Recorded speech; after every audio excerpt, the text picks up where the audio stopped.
I've done 10,000 miles on this MT-03 and I still ride it through the winter. I'll show you the exact gear setup that actually keeps me warm on a naked bike. So if you're sick of freezing on your bike, this one is for you. We'll go from base layers to mid layers, to outer gear, gloves, boots, everything that I actually wear, and how to layer it so you're not shivering after 10 minutes.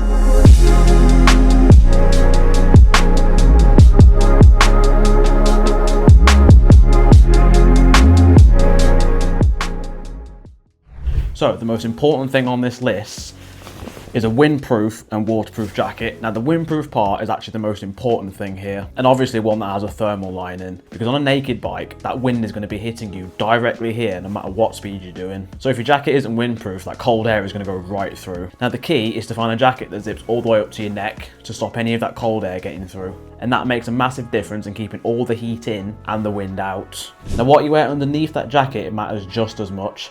Now I always start with some thermal base layers, and then I add a jumper on top.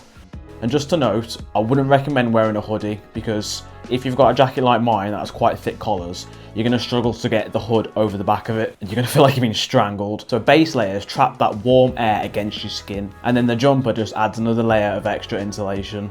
But here's a little trick that I only recently found out. A waterproof layer will also block out that wind even more. And of course in winter, you know, the days are going to be darker.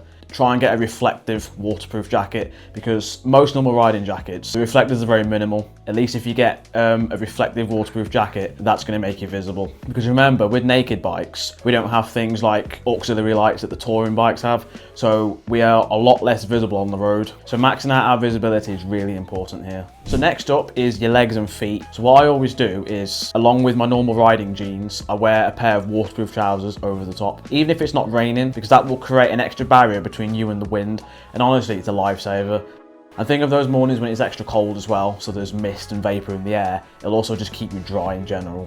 And then fully waterproof boots are a must. Now I've been through 2 winters and I've suffered with cold and wet feet every single time. We all know what happens. As soon as your feet get cold in your hands, the rest of you gets cold too. Because once your whole body gets cold, there's no recovering from that mid-ride, and you're going to feel really, really uncomfortable. So I can't stress this enough about keeping your feet warm. Right, now hands and head. Now I have the RST Paragon 6 heated gloves, and they make a world of a difference. Because unlike heated grips, they only really heat your palm. So with heated gloves, all of your hand is going to be warm. So it's really important to keep the back of your hands warm on a naked bike. Because remember, we don't have hand guards, so that wind is going to be hitting us directly here. So that's why I think heated gloves are really important on the naked bike, because we've just got wind hitting us all directions. So the warmer we can keep our hands all the way around, the better. Because regular winter gloves, honestly, they don't cut it.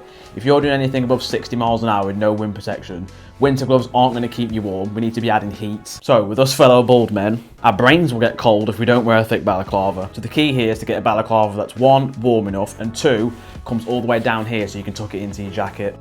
So the balaclava does 2 things. 1, obviously keeps me warm, and 2, stops any of that cold air from getting underneath my helmet onto my face. So if you combine that with zipping the jacket all the way up to your neck, there's basically no gaps for cold air to sneak in, and that's exactly what we want. Your head and neck are where you lose a ton of heat, so sealing that off will make a massive difference. So why does all of this matter? So the reality of riding a naked bike in winter is we don't have the luxuries that a lot of the tourers have. Not everyone can afford a separate bike for winter, so some of us have to just make do with what we have.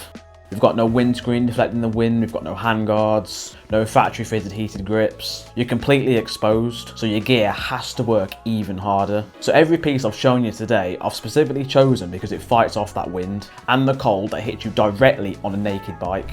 So that's my complete winter gear setup for the MT-03. It's nothing fancy, nothing expensive, but it's just stuff that genuinely works. So what winter gear do you use on your bike? Drop it down in the comments below. I'm always looking for more hacks. And if you found this helpful, please smash the like button and consider subscribing. Thank you all for watching. I look like a lollipop, man. It's so hot. So, why aren't you indicating? I hope I'm gonna have to do this again, aren't I? Get out.